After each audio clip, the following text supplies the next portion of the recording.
শরীফ ওসমান হাদির খুনিরা ভারতে অবৈধভাবে পালিয়ে গিয়েছে। তাদের পালাতে সহযোগিতা করেছে দেশটির দুই নাগরিক।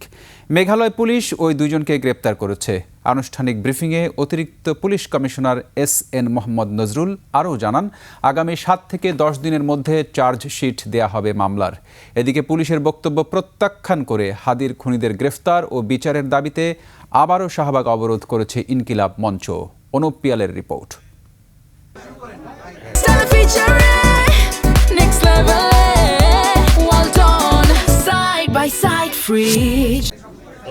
ইনকিলাব মঞ্চের প্রতিষ্ঠাতা মুখপাত্র শহীদ শরীফ ওসমান হাদি হত্যা মামলা তদন্তের অগ্রগতি নিয়ে ঢাকা মেট্রোপলিটন পুলিশের সংবাদ সম্মেলন।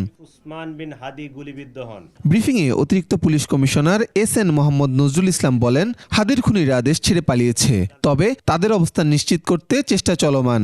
ঘটনাটি তাদের পূর্ব পরিকল্পিত ছিল। এই জন্য আসামিদেরকে চিহ্নিত করার পূর্বেই তারা সীমান্ত পাড়ি দিতে সক্ষম হয়। ফিলিপ তাকে সীমান্ত পার করে ভারতের মেঘালয় রাজ্যে জনৈক পুত্তির নিকট হস্তান্তর করে।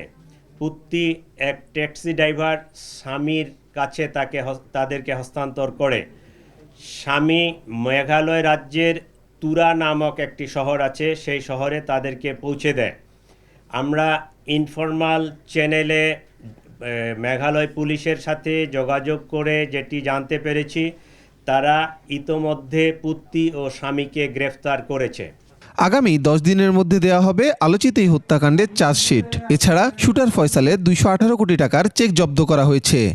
গ্রেপ্তারকৃতদের কাছে পাওয়া তথ্য, সাক্ষীদের জবানবন্দি, উদ্ধারকৃত আলামত পর্যালোচনা ও সার্বিক বিবেচনায় মামলাটির তদন্ত শেষ পর্যায়ে রয়েছে। আগামী 7 থেকে 10 দিনের মধ্যে আমরা চার্জশিট প্রদান করতে সক্ষম হব ইনশাআল্লাহ। এদিকে শাহবাগে হাদির খুনিদের গ্রেপ্তার ও বিচারের দাবিতে আবারও রাস্তা অবরোধ করেছে ইনকিলাব মঞ্চ। দাবি আদায় না হওয়া পর্যন্ত রাজপথে থাকার কথা জানান তারা। হাদির খুনিদের গ্রেপ্তারে সরকারের উদাসীনতার অভিযোগও তোলে ইনকিলাব মঞ্চ। অনুপ পিয়াল, 21 টেলিভিশন, ঢাকা।